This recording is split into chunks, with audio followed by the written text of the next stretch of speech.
And it's a mauling from the modern-day gladiators. And the Brisbane Lions, they are the first club to 5 flags this century. A premiership of unbelievable courage, belief and brilliance. True Lions, true champions. After 24 rounds and 4 weeks of finals, the Lions are premiers again. Cannot wipe the smile off this man's face. The Cup ambassador. He put it up 3 times. He got to hand it over to 2 captains and a coach that have now gone back-to-back. The hardest thing to do in footy. The most successful team of the 2000s. And the scary thing is, it feels like they're just getting started. Welcome to On the Couch. The Brisbane Lions are premiers in season 2025 with a 47-point demolition of the Geelong Football Club, and we're here to dissect it all. Brownie, we saw the great footage you were going up there presenting the cup. Could not wipe the smile off your face, holding the cup. We wanted the finger. What's the last 48 hours been like for you? Oh, it's been amazing. What a great memory, and obviously get out on the ground and spend it with the kids as well. But from the moment you handed the cup over to Joel and myself, Jack, I did start to think forward a little bit and just think, what if? And it was just unbelievable 3 hours later to be able to do that and hand it over to the boys. I didn't loiter because I really didn't do anything. Apart from being a supporter. He was off. I was gone, but geez, it was just unbelievable. And the kids had the time of their life out there. There was a few snow angels going on in the confetti. But to see the players, the joy on the players' faces up close and personal, and, it probably brings back great memories from 20 years ago when I was a kid. What about, Fags is obviously really well held. Yeah. Like, whether it's never too high, never too low. Did you feel like, was the group mellow or were they, I didn't think they were as over the top as you'd expect some of a young group like that to be. Yeah, you're right, because we'll go through some of the younger blokes soon, but, there's 8 players under 22, so it's a phenomenal effort, really. This group reminds me of the 2003 group. Not to bring up old scars. Thank you, mate. Move on. But in terms of their ability to overcome adversity, they're a tough team, even though they're youngsters, but they overcome adversity all year, whether that be injuries, whether that be bad performances and responding the next week. Tough draw. Tough draw, coming back from a bad qualifying final loss. So I sensed... I was really positive on the Friday at the parade when we saw the players, and you can see the 2 teams mingling at the back of the stage before they presented the crowd, and they were very loose and relaxed. And I thought that's a great sign, especially when you've got a younger group. You're a bit of an elder statesman now for the Brisbane Lions, still a very passionate supporter, and you've been staunch on them and their prospects through the year. What's the communication like been with the new age Lions after winning the flag? How's the phone been going? I had a bit of feedback today. So Kyle Lohman and a couple of those scallywags, the young blokes, and I got a couple of little reminders about a promise I made 3 weeks ago. Yeah, well, do you want to go back to when they beat the Gold Coast in the Q Clash in the finals in the second week of finals, and you said this after the game, Brownie. I tell you, reckon I should get the Lions in the side of me. You got to do something with it, I reckon, Brownie. I tell you what, if you win the flag, I'll get the Lions in the side of me head. Sounds good. Speaking of haircuts, so Brownie's going to get, that version or the other version if you win? I reckon Brownie should get this. What do you reckon? I reckon we'll go with that one. Well, Brownie, we do not forget. Is he going to step? There they are. Ready to go. You're going to be the barber. They're lining up. Mate, me and what do you know about cutting? Me and your son Jack are going to have a crack at your hair at the end of the show. Mate, I'll lose one of me bloody ears. Have you got any events coming up soon? I've never used one of these before. No, I can tell. Look at you, mate. Which one are you going? The Lions or the Mohawk? Well, the boys made it pretty clear. We might have a video later on, but I got a call from Lohman and my old mate Dane Zorko today. Tell you what, it looked very nice up there on the rooftop of one of the bars they're in, and I nearly cracked open a beer at 10 o'clock. It looked very appetising, but the boys are having a good time up there. But I think we've got to go the Mohawk version, unfortunately. We will be getting into Brownie's hair later on the show. Let's get into the game, and it was a tight-held game through the first half, scores level, but the Lions blew them out, Brownie. It was a fantastic effort from Chris Fagan's mob. Yeah, it really was. And look, there's probably 2 parts to the game, isn't there? Because it was tied up at half time. But I thought the amount of work they poured into, the amount of physical work they poured into Geelong set up the second half and the way they ran, because they looked really sharp across the ground in the second half. It was a stark contrast from the qualifying final when I thought they were reactive. They looked really proactive. And I know you boys will go through some of the stoppage vision, but just the look was really good. When Charlie Cameron kicked the goal early in the second quarter, I thought they're really good signs because he's an energiser. So for me, even though it was tight at half-time, I thought the game looked, on the Lions' terms, Chris Fagan acknowledged that today. I think he might have been on the radio and on a post-game and said he was quite comfortable at half-time with where the group was at. Well, one of the exceptional things about this particular team is how young they are. They're 8 players under... That's under, ridiculous. Under 22, which I suppose you're thinking of, like you think multiple pre-seasons prepares you and hardens you for the big games, especially being able to have to go, going around the long way, having the hard draw that they had throughout the back half of the year. Yeah. To be able to manage these guys, and we're talking... $19.79. I think that's really important point to point out there. This is like the youngest team. So the Baby Bombers, under them... Yep. Under the Collingwood team of 2010. And teams are traditionally now getting older. It's incredible. You know, because, so if you look at that, say, the Gallup, Ashcrofts, Wilmot, Fletcher, Morris, Marshall, Lohman. But you look at like Lohman, Fletcher, Morris, Wilmot and Levi and Will Ashcroft, they've actually played a lot of finals now, haven't they? So even though they're young, they're actually relatively experienced finals-wise. You know, so that certainly helps as well. Well, it wasn't a high transition game for a lot of it. Low and contested marks early, any of that melee-type football that you expect in a grand final, and it stayed there for a long time until Brisbane were able to break it. And when they broke it, it was all one-way running, wasn't it? And that was from really solid contests, solid ability to rebound, and we'll look at that a bit later, that half-back run. But then it was all downhill for the Lions and uphill for the Cats. Well, a man that won his second Norm Smith in only his third final series is Will Ashcroft, and he's under the age of 21. Geordie, he fits perfectly into that bracket there. Incredible effort. What are we to make of Will Ashcroft? Is he the youngest walk-up start in the AFL Hall of Fame at 21? Oh, well, he set a high bar. Certainly, I mean, he's achieved nearly everything in the game that he can. Probably Brownlow medal beckons at some stage, but I think he's part of the new generation that come in ready to go. I don't know about you, but certainly when we were sort of coming into the game, and maybe you two come into the game, they weren't as physically prepared. These kids come in right now, and they are. Remember Rowe's first couple of games. Yeah, Ashcroft has come in and looked not out of place, and. You know, I think we've said this multiple times throughout the year. His hands are nearly the cleanest in the AFL in terms of when he gets it. Sometimes his feet don't even hit the ground, and he's already seen who's coming next. So he loves the big stage. He was great when Lachie Neale was out. He was complimented by Lachie Neale again, but another fantastic game on grand final. We marvel at Nick Dacos, Bucks. Does he sit comfortably above or par with Nick Dacos, or is he potentially above at the moment? Well, if you're back-to-back Norm Smith medalist, that puts you on another level again. I mean, whether you're comparing against Nick Dacos or anyone else in the game, it's only been done twice before. I was actually had a few beers with Andrew McLeod on Saturday night, and he said as he was writing his name down, Will Ashcroft 3, he thought this is going to happen. Yeah. But have a look at that. I mean, I was actually surprised by how far out in front Ashcroft was, because I mean, look at the names underneath there, and I think probably down to 5, down to where Zorko is. I thought, I thought that was really even across the board. McCluggage, he had 14 touches and 1 goal at three-quarter time, but filled his boots in the last quarter. He played well throughout, but I thought the guys, the first 5, you could have thrown a blanket over them, and I'm surprised there was as much discrepancy in the voting. Was it a hard game to vote? It was. You cast your votes? Yeah, incredibly hard. I had 3 for Ashcroft, 2 for Harris Andrews, and 1 for Zach Bailey.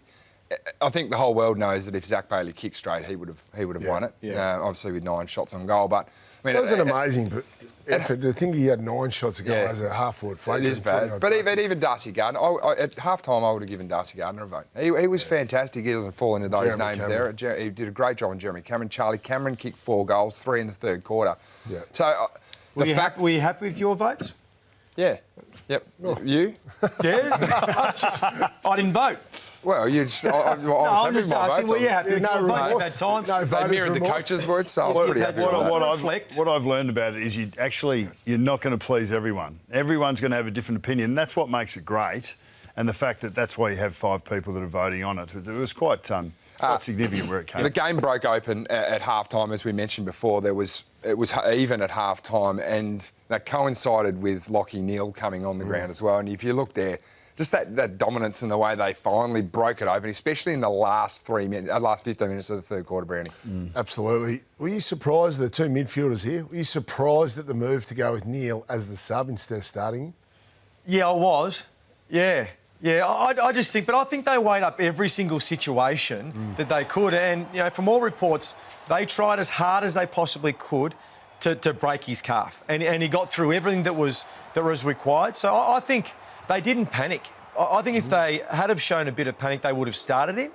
But it worked out to be the perfect type of game to come into. It was still in the balance at half-time, but you knew you had the experience and the calmness of Lachie Neale to come in after half-time. So they were going to bring him in earlier if need be. So if the Lions were down on the scoreboard, they would have brought him in during the second quarter at some point. And they probably knew that it was going to be Marshall, unless they had an injury. Yeah. But I think playing him, having him come in at half-time just made a lot of sense because it actually took him a while to get going in the third quarter.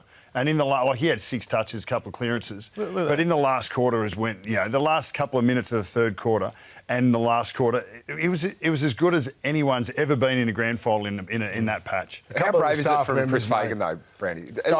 He's nearly your best player. Yeah. And he says he's fit. He goes through all the tests, as you said there, to sub him. Or have him as the sub. Yeah, but they had to play him, so it didn't matter whether he was a sub or not. I think they took confidence out of Josh Kelly's performance in the first final against Hawthorn. Kelly's third quarter was unbelievable. They knew he couldn't survive 4 quarters, so they started him as sub. I know a couple of staff members mentioned Kelly's performance to me, so clearly that had come up at the selection table in regards to Lachie Neale and how to start him. And I think as you come on as sub, clearly there's fatigue with the players that are already out there. So spot on. So he might have found it a little bit easier, certainly in the second half rather than the first half. And it was communicated about how little he'd played, how long it had been since he played a full game of footy.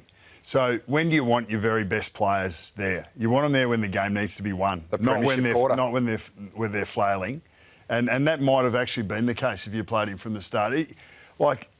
Getting a lot of things, you can't get everything right, but if you get more decisions right than wrong, you're going to set yourself up. And clearly, the Lions' preparations, the way they went in tactically, the way they wanted to set their matchups up, and how they used Lachie Neale was, they're all because it was red hot in the trenches early. It was. So it might have been overwhelming for him, even a player of his veteran status.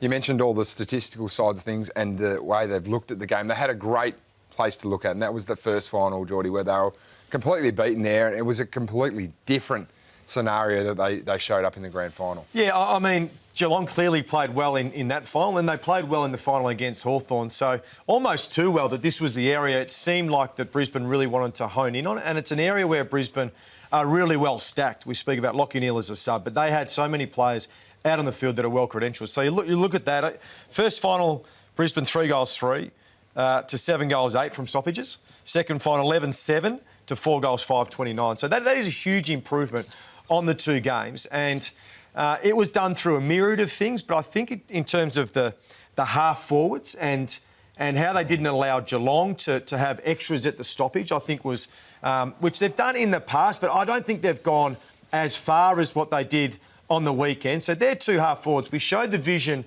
last week on what Hawthorn did, and they allowed a little bit more space in terms of taking a spare half back off the back of the stoppage. It wasn't the case on the weekend. They went absolutely everywhere with the half forwards, and not only did that mean it was even around the stoppage, which meant that they're high pressure, but it meant they could chain out and bypass. You see there, De Koning.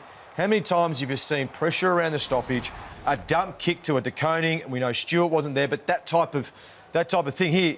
Hey, my job is to go up on danger. He is now a half forward. This is where Hawthorn got a little bit confused. Push Fletcher around, so then you'll equalise. So I thought this was great coaching and great discipline. Once again, you use the leg speed from your half forwards, you bypass the spares of Geelong, and you don't play off a long pitch. You play off a really short pitch, and I thought it was. Is it glaring then? Because the 2 players you've highlighted there don't traditionally play spare behind the ball. That's Tom Stewart's job. Is this how much they miss Tom Stewart? Yeah, I think there's clear, but he was out early in the Hawthorn game, and they were able to generate you know, a spare and defend the ball really well. I thought Hawthorn maybe kicked the ball a lot, but you just see here, they're not prepared to go forward to an outnumber. So they just hold composure through the ball. They had nearly 100 marks, so they were able to control the ball. They kicked more than hot handball in the first final, didn't they? They had too much hot potato with the handball. Too much hot potato. So they just showed, I think, great composure. So once again, Myers and Manor, how many times have you seen them free at stoppages, Bucks? Well, even Lester's not a stoppage player, but you're saying, well, we don't care about whether you're a stoppage player or not. We're just you've got to go in, lean in on the body and get a job done. The other thing that happened is Geelong's wingmen play like forwards from stoppage. So you see they're very much forward. So Archie, Riewoldt, Marshall in the early stages, they need to play as half-backs. So they were ready for what was going to come, and the loose player they got was Bailey, as the extra who created chaos through those mid-stoppages. So the difference between this game and maybe the other game, a half-forward would come up to Riewoldt, and Riewoldt would go behind as a sort of a winger or a sweeper. They went wing on wing pretty much the whole day. So how much of a masterclass is this from Chris Fagan? We say he really put his balls on the line to pick Lachie Neale and play him as sub, and then he comes up and he devises this plan along with his coaching group, and they turn what was an area they got smacked in the first final, and they have done a demolition on the Cats. Two reasons that happened. One is what they did to them in the qualifying final and how well they were beaten out of stoppage in the qualifying final. The other is they go and look at the prelim and have a look what Hawthorn allowed, or Geelong were able to enforce on Hawthorn in the prelim. They just got their matchups right. So Starcevich on Dangerfield, Wilmot went all the way with Manor for the most part until Starcevich got injured, and the other one was Fletcher on Myers. Can I just say something? That's huge. So what they were able to do here, so Dangerfield, Myers and Manor had 9 clearances between them in the qualifying final. They were kept to 2 in the grand final. Incidentally, they had 16 against Hawthorn between the 3 of them. So I think that sort of damage that they were able to do coming up as forwards into mid-stoppage just reinforced to Brisbane. Yeah, they hurt us in the qualifying final. They went even better again in the prelim. We can't allow that to happen in the granny. Just quickly too, Wilmot and Fletcher want to be midfielders. So it played into their hands beautifully. They're thinking, how good's this grand final day? We're playing where we want to be playing. Dangerfield, you could have got 1,000 to 1 odds at the start of the week after his final last week that he wouldn't get a clearance. Like, to go in, like, you would have been offered anything. Like, to think... But Lee put it on the agenda, Brownie. He said it's very hard for a 35-year-old to back up 3 weeks in a row. Yeah, and clearly he was hampered some degree and didn't do many centre bounce, which I was surprised considering that vision you just showed, and they got belted around stoppage, and he only did 9 centre bounce, I think, and that was close to 40 for the day. So that really surprised me, and that shows that he must have been a bit sore. As we know, there's no excuses. You know, like everyone, no one knows what the background story is, but you don't expect. That was a 10 out of 10 performance in the prelim, and even if he wasn't going to reach that, you'd still expect him to be a 5 or a 6. But that was a 2. You know, I mean, so that's a big drop off, which was a big part of Geelong not being able to put their game together. Having said that, they were close for. Like the way they kept the game close for as long as they did was quite exceptional. Do you think it impacts the overall Patrick Dangerfield? I mean, it is a Hall of Fame career, potential legend career. A performance like this on the biggest stage as captain. He wasn't captain in 2022. No, I don't. I think in his mind he would be bitterly disappointed, as all A-grade champions of the game are. In my mind, it doesn't diminish what he's done in the game.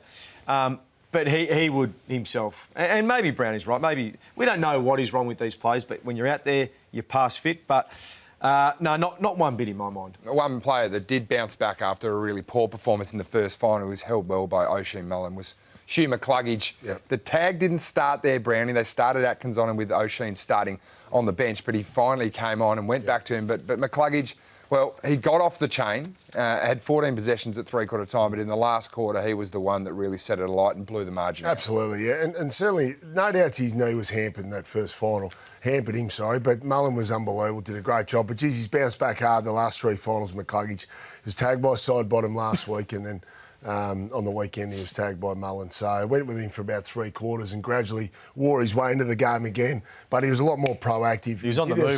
He's on his toes, moving around. Wasn't he? Yeah. That whole midfield group. He was ready for it, and so were his teammates. They supported him. But McCluggage only had 5 touches in the first quarter, but he had 4 clearances and 4 tackles. Yeah. And the 4 tackles really stands out because, OK, if I'm not looking for easy ball today. I'm prepared to go and win my hard ball the way that it's going to happen, and I'm more prepared than I was 3 weeks earlier. And his teammates definitely helped and the way they set up stoppage definitely helped McCluggage, work his way into the game, and his last quarter was exceptional. Well, the way they set up certainly helped him, but they look like a bit of a gang mentality with O'Shea Mullen from Brisbane. You say McCluggage learnt a lot. I reckon Chris Fagan and his coaching panel learned a lot as well, because they went after Mullen every chance they got to just lay on him. Here's a goal here that McCluggage kicks, and you look at the Brisbane players come in. No Geelong player. Not one player goes and supports O'Shea Mullen here. But McCluggage doesn't. That's good. Yeah. So I look at McCluggage walking away. So it's not his job. I think the Brisbane players, and I wouldn't be surprised if the coaching staff would have put it on the players. You got to look after one of your teammates. And then here, this is the next centre bounce. As soon as they got a chance to get him, they got him. Yeah. It's like the old Lee used to circle a tagger quite often. Do you think Fakes would have done that? Wouldn't be surprised, because him and Lee are close, obviously. They speak a lot. And Lee was a master at that. The name would be on the board and he'd circle it and say, hey, every single one of you blokes is going to put some body on him every time you walk past him. That's disappointing from Geelong, I reckon, though. They didn't support Mullen in that. There was a couple of instances like that. The backman, I've just forgotten his name. Sullivan had a moment late in the game. Now, I know the game is over, but just left on the island. It's funny what you look for, isn't it? Just left on the island. But you don't know what nerves do. We don't know what anxiety, the performance anxiety. You don't know what the nerves of big games do. So, and clearly Brisbane handled it better than the majority of the Geelong players. So, they're really good. Brisbane's had a really proud record and a strong record of looking after their other midfielders and responding. And they've had their backside kicked a few times and they've responded in kind. And really hard after that's happened. So the fact that happened 3 weeks ago, I thought that was actually a positive for the Lions midfield. I was pretty confident they'd bounce on that. The two captains for the Brisbane Lions were fantastic, Harris Andrews and Lachie Neale. I know they caught your eye, Geordie.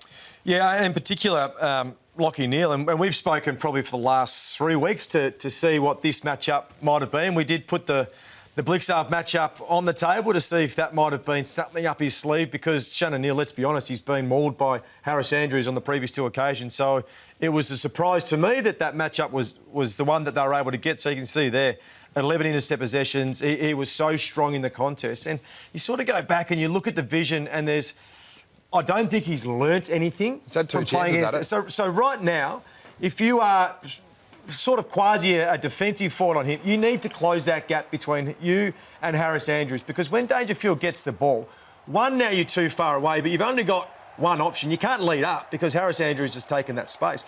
And the kick is so long that it's not going to get there anyway, so you can't body him. Once again, body him up. Body him up. Don't let Harris Andrews run freely back into the leading space, but be close enough to be able to lead up or to get the ball out the back. He just didn't have the right positioning time and time again. Once again, go back, find the body, and then come back onto the ball. I just thought twice or 3 times he's played him and he hasn't learned anything. I know he's young, but I thought, once again, for me, that was the wrong matchup. Did they miss it? Because we spoke about it in the qualifying final, that you thought Mark Blitzarves would go to him. Now, Reece Stanley came out, and then Mark Blitzarves plays forward.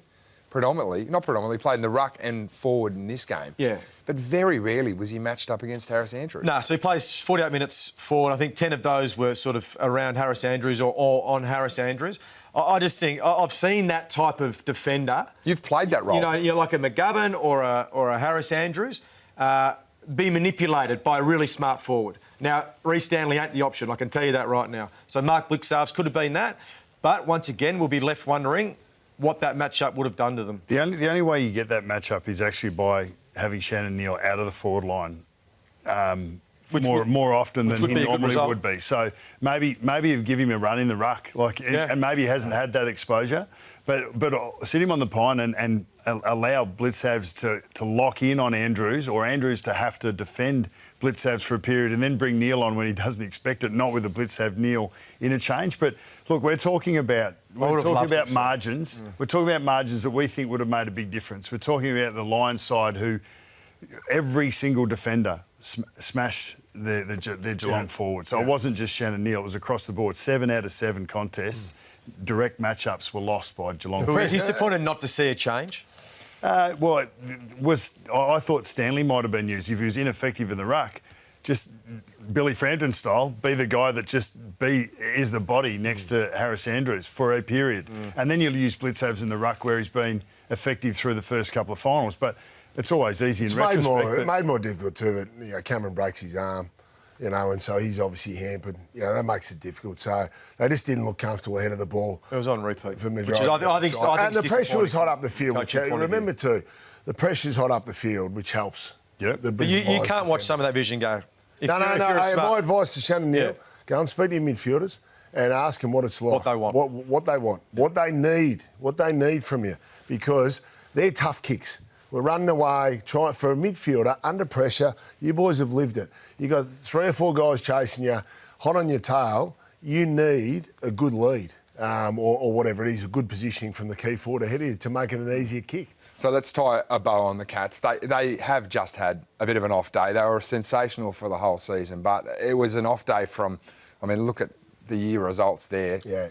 They just had a shocker, and they especially in the second half. And they came up against a team who was red hot. And should we have been surprised? This is exactly the type of performance they put in the grand final last year, and they played their very best game in the last game in 2024. And it's arguable that they've done exactly the same. They played their very best game in the last game of 2025. So if you've been able to do it once, there's a very high likelihood you can do it again. And if you've done it twice, there's a high likelihood you can do it a third time. The worrying sign for Geelong is when you get beat by 40 points or more in a grand final, and there's been a few teams that it's happened to in recent time, is that you don't go on to win a final the following year. You're writing them 14 teams since 1995, so it's happened to. So, yeah, that's right, they're going to have to buck history. Won a final the following year. Have not won a final.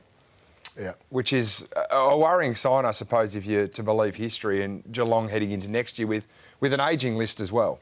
Well, they get Curnow. Who else are they getting? Oh, we're going to get into John Rowett very soon. But Dangerfield's not getting any younger. But well, no, hey, you got to buck history clearly if you want to get back.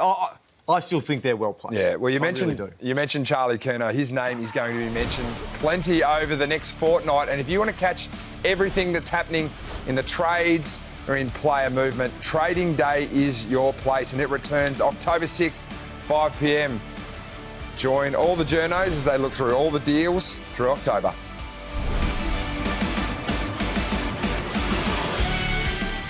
Oscar McInerney's unbridled and sincere and authentic celebration of his teammates, of Darcy Fort, was the best thing that I have seen in footy for pretty much my entire time. How do you reckon Brisbane are going to approach the next 12 months when they've got a guy like that they want to get a premiership medallion around his neck because of his contribution to his teammates?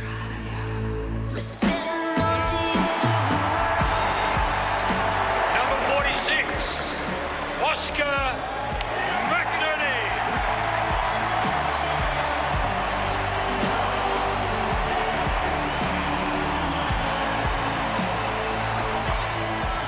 Incredible words from Nathan Buckley and incredible footage 2024 to 2025 for Oscar McInerney and what it is to be a premiership player. Of course, he was given Chris Fagan's medal last year, but this year he wins one of his own.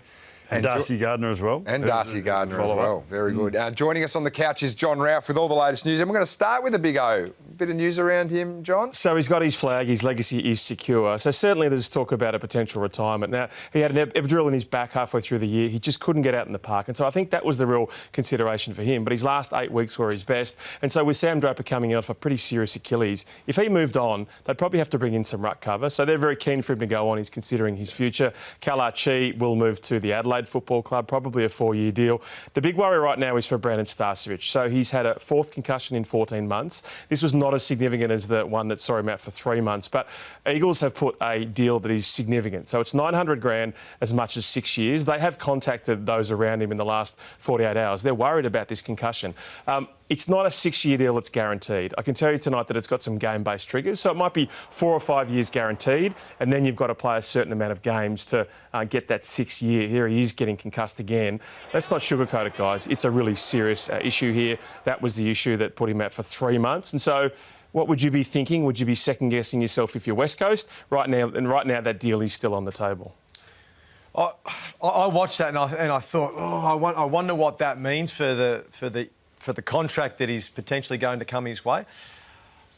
I think they would. Yeah, I think maybe the length of it you could seriously consider. It's a lot of money to commit to someone who's had a lot of previous issues in terms of concussion.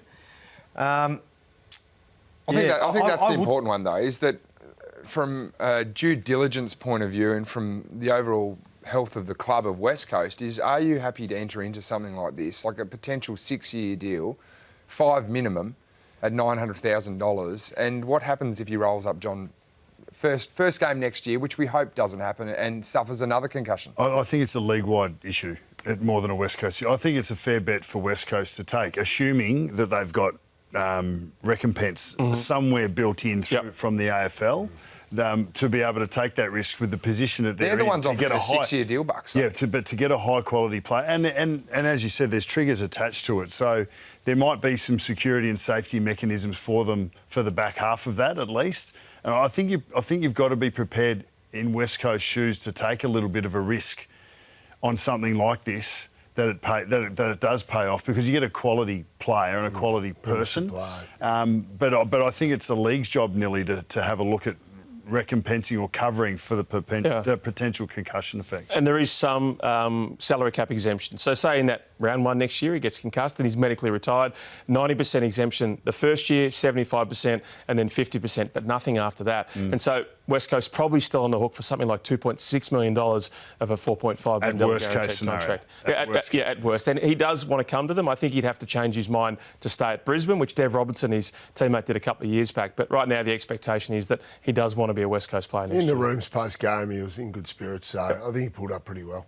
That's good to hear. That's good to hear. The coach, Chris Fagan, is in his late 60s, but the club don't see his time coming very soon. No, this is a fascinating one, isn't it? So he's got 2 more years on his contract. Now, he's told people through the year, it's probably going to see me out. You know, I don't want to overstay my welcome. He said on 360 today he's got a decision to make. So how do they keep the dream team together? So I spoke to Andrew Wellington, who's the club's president across the last 24 hours, and his view is that this club would absolutely like to see him coaching past his current contract, but they don't want to twist his arm at 64 years of age. He says, we haven't had that tradition of coaches coaching into their 70s. If you look at codes around the world, it's not unusual. Belichick at the Patriots, Alex Ferguson at Man U, even Wayne Bennett in the NRL. Maybe Chris will set the trend here. So, Brownie, as you know, this club is not into succession plans. They're aware that people will come for Danny Daly as a footy boss or a coach. He's the best in the league at the footy boss status. How do you keep those blokes at this football club as long as possible with this massively wide open window? Well, I think he'll want to stay as long as the group's certainly got potential success in it, and they're not going anywhere, the Brisbane Lions, with the talent they got there. So I think, no doubt Jack will be after him in a few years' time to help out the Tasmanian thing. But I think most likely they'll end up moving back to Melbourne. He's a grandfather now. He's obviously conscious of being close to the grandkids and his family. But Fags is a young 64-year-old, I think, and it's his energy around the group is amazing, and it's not just the team; it's the club. He's the father figure for that club, he's done an amazing job. Those other names you mentioned are untried coaches. Danny Daly has never coached before, so you're giving a 2-time premiership coach, maybe 3-time premiership coach by the time that comes to its end. He's earned the right to decide whether he goes on or not. I think in the other term, on the age thing, Fags he's not a. I know Kevin Sheedy coached for a long time, but he was like fire and brimstone and on the edge. Right, he's not in the box and I think, carrying on. Well, I'm not talking. I'm talking about the positive, right? That the energy that it looked like it took a Barassi or a Sheedy to go and coach the way they coached. That doesn't, like the modern day coach, the modern day mentor in particular, Chris Fagan, doesn't look like he might be a duck on a pond, and clearly it takes a lot of energy. But maybe because of his age, he's able to moderate and control his emotional intensity better than most, which puts him in a position to be able to go longer. Last year he had struggles. He had health problems last year, but he's come a long way this year. It's been an easy year in that regard. And Pete Carroll's 74 years old today. Las Vegas Raiders. He's the head coach. So not bad. He's still got a bit of time to go. He's got 10 more years on Pete Carroll. He grew up on the gravel of Queenstown, Fags. He'll be absolutely right to go early into his 70s. And Ralphie, Charlie Curnow keeps bubbling away. So he's desperate to get to Geelong. Now, even Sydney, who's one of his main suitors, knows it. Geelong knows it. Carlton knows it. It just doesn't seem to be any way that it happens. And so Rowan Marshall is a person they've had interest in for a long time. He feels slighted because he wasn't told about Tom Nakoning coming in. And so the question will be, who's the priority? I think until the Curnow trade is absolutely extinguished at Geelong, they won't quit. They're a bit opportunistic about this one. They probably want him at the bottom of the market. So even Sydney knows that with Tassie's compromise drafts coming up, they don't even necessarily want to give 2 first-round picks. I just see this as Carlton just being so resolute. They see him as a generational player who will kick 80 goals next year. Not interested in pick 17, not interested in Shannon Neale, even if it was offered to them, which it's not. What's your priority given the events of Grand Final Day? A ruck for mine. Definitely a ruckman, I think, if Rowan Marshall's there to take. I know Charlie Curnow is an absolute superstar, but you've got Jeremy Cameron down there. Potentially you have Patrick Dangerfield again. Shannon Neale will be a better player next year. For mine, they were beaten up around the ball. Well, Henry might come back. Yeah. The ruck for me, Rowan Marshall. Christian Petracca too at Adelaide today with his manager and also his wife. Gold Coast also really keen on him. The Melbourne position right now officially is that we're not trading him under any circumstances. He's our man. I don't think anyone believes that. I think everyone believes it's a holding position. And so I think if Petracca was really smart, I think he doesn't mind where he goes, whether it's Gold Coast or Adelaide. You'd say, get me out of Melbourne and get me to one of those 2 clubs. That would start a bidding war. Melbourne gets more for him, and that means he's more chance to get out. Geordie, you know the situation well. What do you think Adelaide would have to give up for Melbourne to say yes to this? It'd have to be a player and a pick or a couple of picks. I look at someone maybe like a Rochelle who might want to come home. I think that if I'm Melbourne, that would entice me to sort of seriously look at if it's Rochelle and a pick, and he has the desire to get out of Adelaide and come to home. I could see that potentially being a way in which he gets there.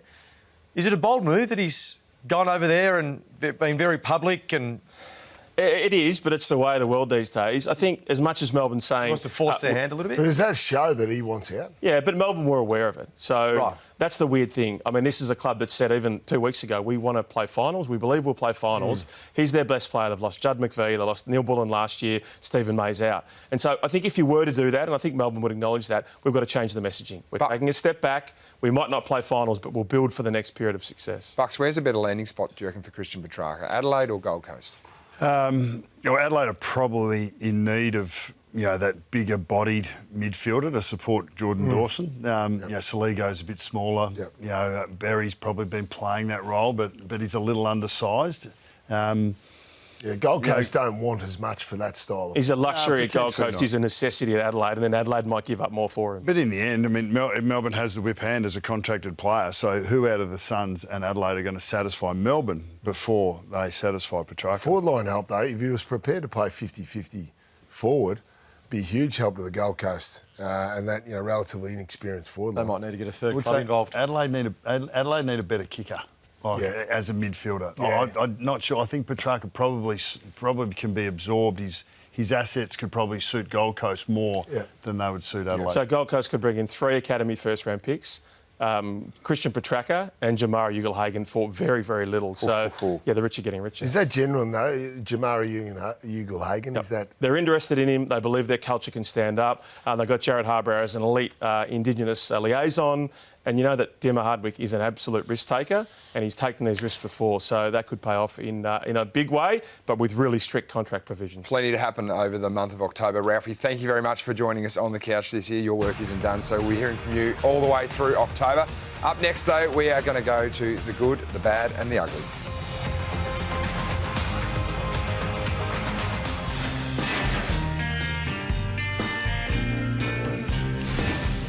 Welcome back to On the Couch. It's time for the good, the bad and the ugly. For the people playing at home, we are 1 segment away until we shave that pill right over there with a bet that he's got to pay up. Cannot wait for that. And he's going to kick us off with his good. Yes, the great Lee Matthews, my old coach Lee Matthews, one of our cast members. That was his 15th involvement in Grand Final Day. Were you sitting with him on the day? I sat beside him. Tell you what, he's got not a bad singing voice. He liked Hey Jude when Huey McCluggage whacked through a few at the end. Look at that, 7 as a player.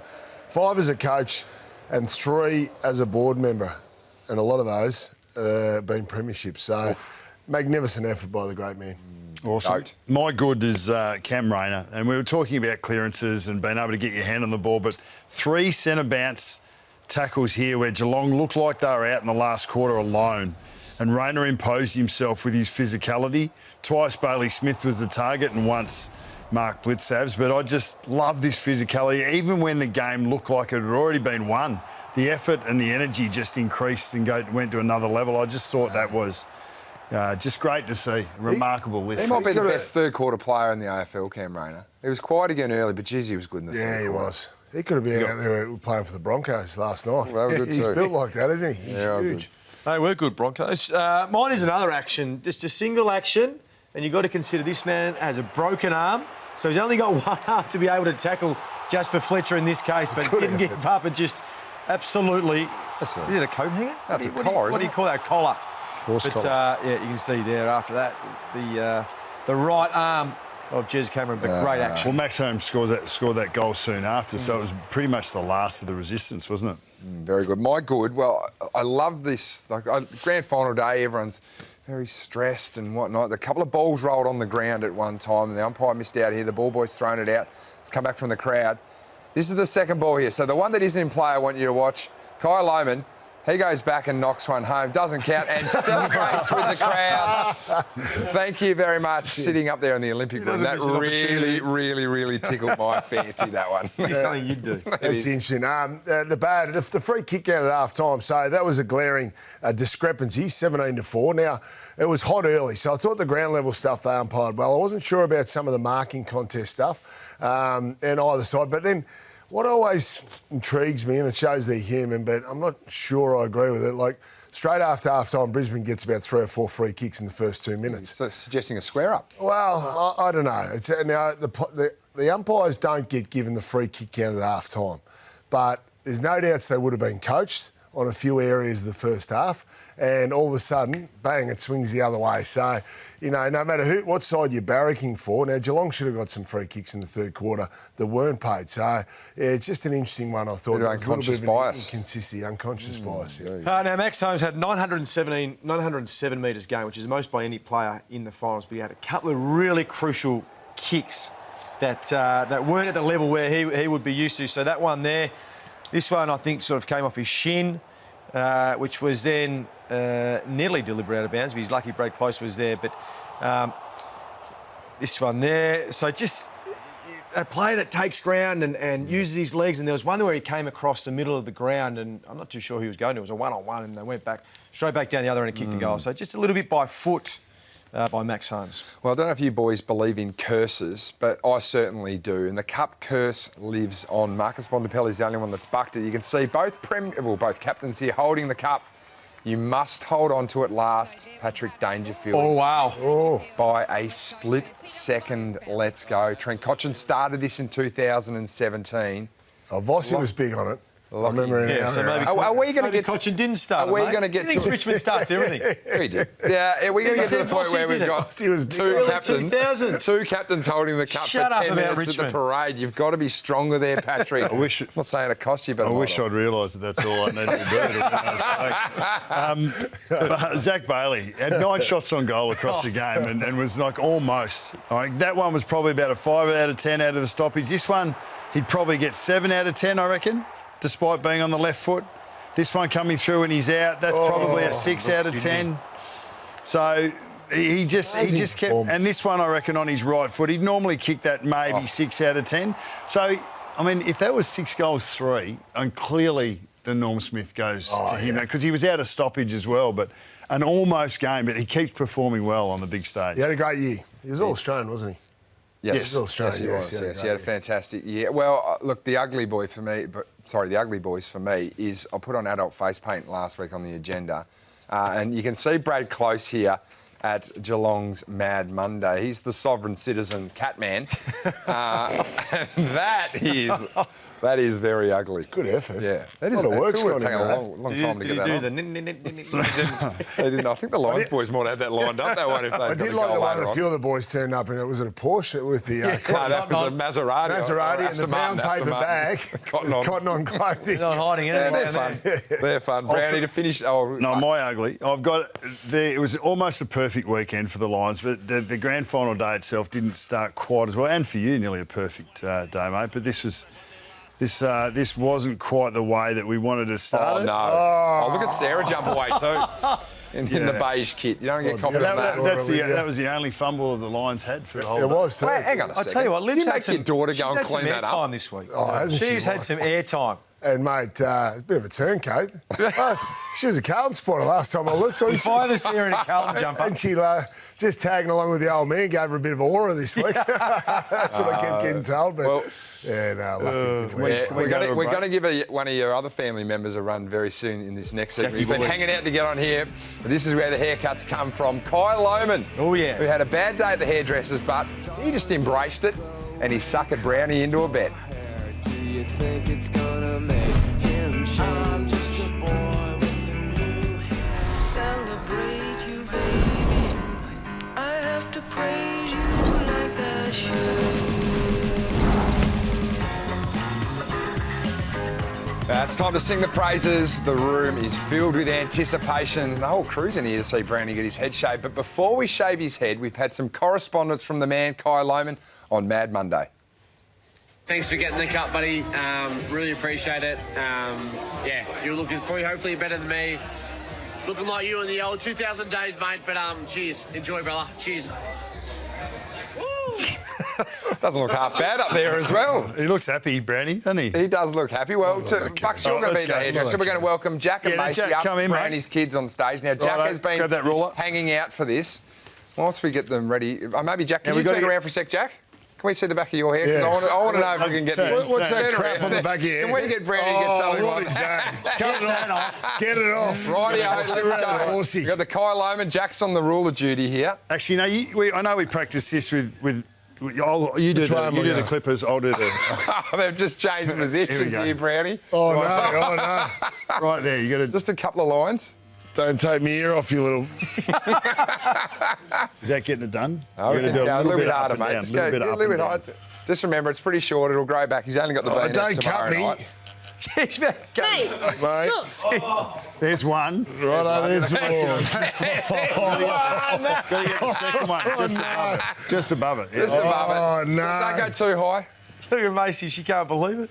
Macy, Does Mum knows this? do something, Macy. Hey, mate, you don't have to dig a hole in your head. You idiot. There you go. Hey, Bucks, Put one on your chin. Kai Lohman's got... Kai's got 2 flags. Brownie's got 3. I reckon we might need a third line. There may be one more line just up the top like there. Go for it, mate. There you go. No, you're going the wrong way. Go other way. Yeah. All right. Well, while they're shaving Brownie's hair, we're going to thank a few people from the couch crew this year. Of course, the floor crew, which have been fantastic, led by the man here behind the TV. Great Belvedere. Our control room, which is led by JJ. Very the team good. behind that. All outstanding. All the vision you've seen this year is from our gurus, Benny, Noah, and of course our lab rat, Mitch. Thank you. Perfect. Oh, go Mikey in the editor's suite. And Leroy and Hodgie upstairs for all their support all season. Thank you to the crew. This doesn't happen without them. And that ain't good. No, well, one last big thank you is Anthony Mitsalis. He's the producer of this show first year. Perfect. And he's been fantastic. We've absolutely loved him. Thank you to the fans very much. Have a great summer, and we'll see you next year on the couch.